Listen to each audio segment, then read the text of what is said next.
Welcome back to the Dr. Amma series. I am so happy to have you back, and I am so excited to start the journey.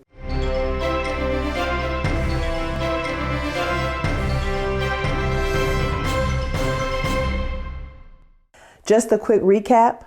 Dr. Amma is a space where we as adults and parents can come together to learn about ways to talk to kids about topics of identity, difference, and inclusion in a way that is centering kindness. Now, I am not a licensed therapist or a psychologist, but I am a scholar and a practitioner of diversity and inclusion and a mother of 4.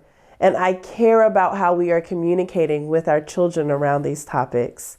For more information about the Dr. Amma series, feel free to check out episode 1 and share it with your peers. And as always, like, comment, and subscribe to this channel. So let's get to it.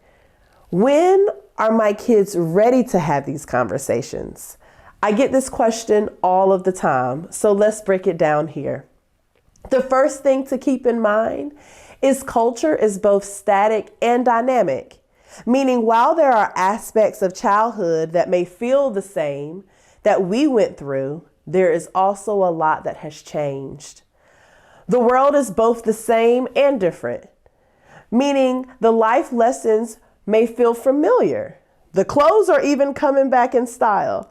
My middle schooler asked me the other day, she said, "Hey, Amma, were kids also awkward when you were in middle school?"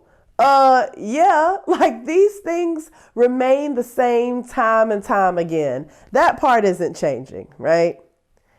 And we have to release the idea that our kids are coming into the same world we did.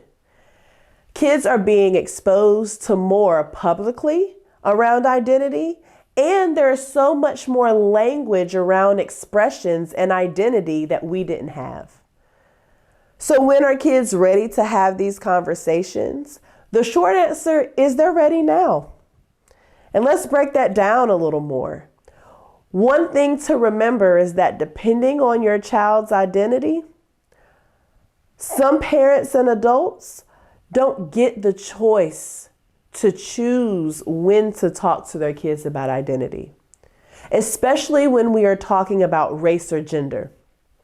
Little black and brown kids all over the country are having conversations very early on about how their skin tone can be viewed and how to remain safe in a society that may not always have their best interests in mind. Parents and adults don't necessarily want to have these conversations early on, but their child is seeing countless displays of violence against people who look like them. So adults feel the need to have what we call the race conversation with our kids. This conversation could include how to act with being pulled over by a police officer, how to shop in a store, how to stay safe, and unfortunately, how to remain invisible in certain spaces and not bring attention to yourself. This conversation is painful. It hurts to say it, and it also hurts for our children to hear it, but it is real life. Not all parents and adults have this conversation early on or at all, but this example reminds us that it is a privilege to even be able to have these conversations out of growth rather than out of necessity. Everyone doesn't get that opportunity. Kids are curious from a very early age. Hence why we are constantly telling them to not put things in their mouth or protecting them from hurting themselves. That curiosity does not go away in grade school. If anything, it may increase because they are surrounded by many different types of people, culture, and norms. I believe it is okay to begin these conversations when your child enters school.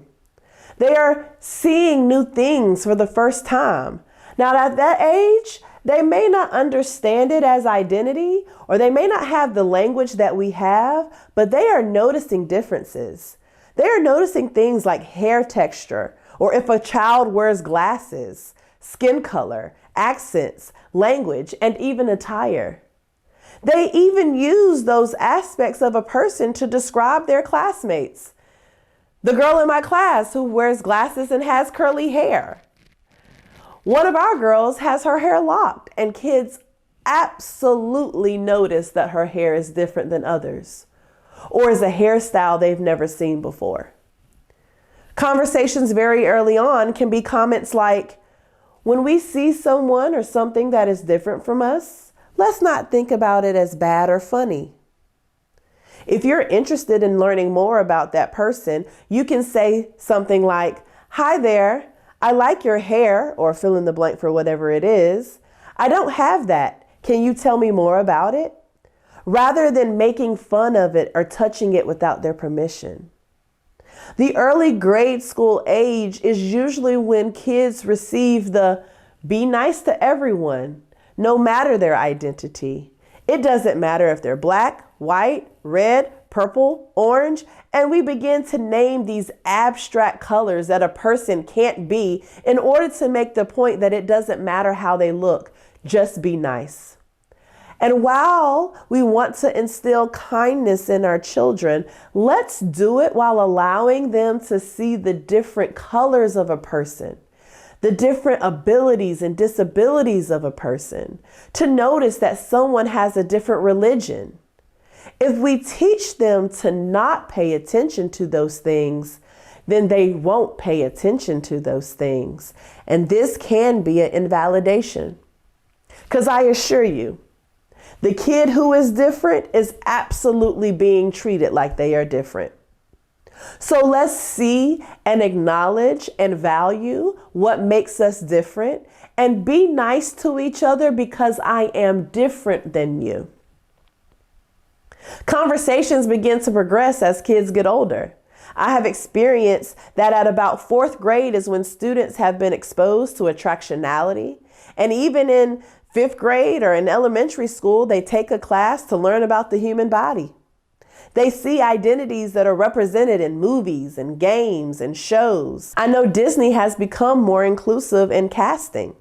So if a child is drawn to Disney or Pixar films, they are for sure going to see representation. So yes, you can have conversations with a 9-year-old about the fact that Ethan from Strange World has parents who are different races, and he looks very differently than his grandfather. You can affirm the fact that Alicia's child in Lightyear has 2 moms, and so forth and so forth. That love comes in different ways. That love comes from people with the same shade or different shade, with the same gender or different gender, with the same religion, different religion, or no religion at all. I have found that these simple sayings are enough for them to feel their question was answered if they ask.